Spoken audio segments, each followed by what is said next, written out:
안녕하십니까, 강배우 작가입니다. 오늘은 나짐 히크메트의 진정한 여행이라는 시를 낭송 연습해 보겠습니다. 나짐 히크메트는 터키, 지금의 투르키의 국가의 아주 유명한 저항 시인이며 공산주의자이자 혁명가입니다. 인생의 대부분을 감옥과 망명으로 보냈습니다. 그리고 모스크바에서 사망한 시인입니다. 1920년대부터 1963년까지 그야말로 격동기의 세월을 혁명가로, 시인으로 살았던 시인입니다. 시인을 감옥에 가둔다, 이런 사회는 정말 불행하고 암울한 사회죠. 우리 대한민국도 그런 적이 불과 30년 전에 있었습니다. 지금은 많이 민주화됐습니다만 다시 그 시절로 회귀하지 않도록 우리가 다시는 시인을 감옥에 가두는 일이 없도록 더욱더 좋은 사회를 만들 수 있도록 노력해야 되겠습니다. 진정한 여행 한번 읽어보겠습니다. 프로스펜 훈련은 절대로 녹음하지 않고 연습하시면 그것은 연습이 아닙니다. 나쁜 습관을 들이는 겁니다. 여러분이 한 줄을 읽든 한 편을 읽든 관계없이 반드시 연습할 때는 녹음기를 가지고 연습을 하셔야 됩니다. 아니면 비디오로 녹화를 하셔야 합니다. 이 점 꼭 지켜주셔야 됩니다. 이걸 지키지 않으시면 여러분이 어느 순간 내가 실력이 많이 늘었구나 라고 생각하시다가도 뒤로 후퇴하게 됩니다. 반드시 그런 경험을 하시게 될 수밖에 없어요. 그러니까 녹음기로 연습하는 것, 동영상으로 녹화하는 게 습관이 돼야 됩니다. 그래야지만 여러분의 실력이 퇴보하지 않고 발전할 수 있습니다. 진정한 여행, 나짐 히크메트, 감옥에서 쓴 시. 가장 훌륭한 시는 아직 쓰여지지 않았다. 가장 아름다운 노래는 아직 불려지지 않았다. 최고의 날들은 아직 살지 않은 날들. 가장 넓은 바다는 아직 항해되지 않았고 가장 먼 여행은 아직 끝나지 않았다. 불멸의 춤은 아직 추어지지 않았으며 가장 빛나는 별은 아직 발견되지 않은 별. 무엇을 해야 할지 더 이상 알 수 없을 때 그때 비로소 진정한 무언가를 할 수 있다. 어느 길로 가야 할지 더 이상 알 수 없을 때 그때가 비로소 진정한 여행의 시작이다.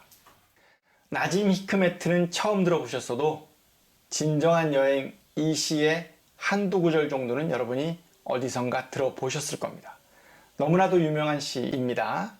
그리고 이 시를 썼을 때 시인은 감옥에 있었습니다. 감옥에 있으면서 절망적인 상황 속에서도 혁명의 불길과 더 좋은 세상을 만들겠다는 투쟁심을 멈추지 않았던 것입니다. 그 점을 생각하고 읽으시면 시가 더 새롭게 느껴지실 겁니다. 이 아름다운 시가 감옥에서 쓰여졌다는 사실이 너무나도 놀랍지 않습니까? 시는 이렇게 쓰여질 때 가치가 있는 것입니다. 강세훈련 한번 해보겠습니다. 이 강세훈련은 여러분이 꾸준히 모니터 하셔서 내가 정말로 단어의 첫 음절에 계속해서 악센트를 찍고 있는지를 체크하셔야 돼요. 대부분의 초보자는 단어의 첫 음절에 액센트를 찍지 못합니다. 그때 여러분이 서둘러서 읽으시려고 해요. 왜냐하면 힘드니까 빨리 읽으면 빨리 끝난다고 생각하시는 거예요. 절대 그렇지 않습니다. 빨리 읽는다고 빨리 끝나지 않습니다. 그러니까 천천히 또박또박 단어 앞음절에 액센트를 찍을 수 있도록 연습하시는 과정이 꼭 필요합니다. 힘들어요. 힘든 만큼 여러분의 실력이 향상된다고 생각하셔야 됩니다. 이상하다. 나는 연습할 때 별로 힘이 안 들던데 라고 생각하시는 분들은 잘못된 방법으로 연습하고 계신 거예요. 이 펜에 입술이 닿지 않아야 하는 겁니다. 닿았다가 바로 떨어져야 되는 거예요. 진정한 여행, 나짐 히크메트, 감옥에서 쓴 시. 가장 훌륭한 시는 아직 쓰여지지 않았다. 가장 아름다운 노래는 아직 불려지지 않았다. 최고의 날들은 아직 살지 않은 날들. 가장 넓은 바다는 아직 항해되지 않았고, 가장 먼 여행은 아직 끝나지 않았다.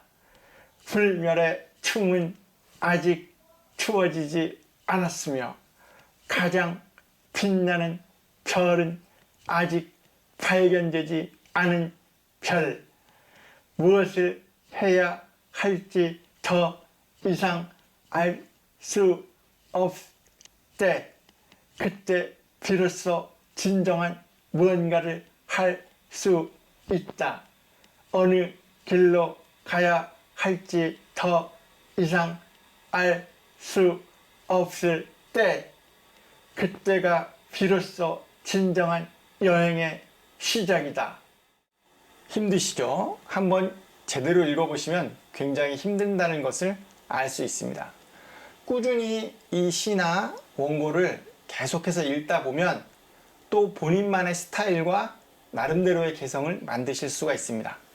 그러니까 너무 조급하게 생각하지 마시고 먼저 스탠다드하게 정확한 음가, 정확한 발음으로 읽으실 수 있어야 돼요. 특히 음가와 음가 사이가 늘어나거나 줄어드는 일이 없이 동일한 간격과 동일한 음가로 읽는 연습이 선행돼야 됩니다. 이것을 물고 읽었을 때 힘이 드는 이유가 그렇게 읽도록 하기 때문이에요.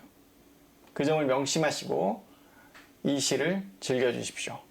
이 시가 감옥에서 쓰여졌다. 우리나라의 이육사 같은 분이 투르키예의 나짐 히크메트다 라고 생각하시면 될 것 같습니다. 다시는 시인들이 감옥에 가지 않는 세상을 만들도록, 전 세계의 시인들이 감옥에 가는 일이 없도록, 그런 더 좋은 세상을 만들도록 노력해 주십시오. 지금까지 강필주 작가였습니다. 감사합니다.